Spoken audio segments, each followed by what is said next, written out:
So we have a 2018 Camaro 6.2 liter that we did long tube headers on, Kooks with high flow cats.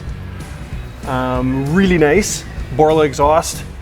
They give us little O2 extenders here so that everything fits nice. Really tricky to get this side in. Starter has to come out and tough to fit, but once it's in, beautiful fit.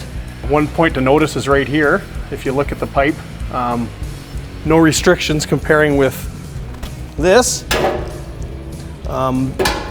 Took two of us to lift it out of there, pretty heavy.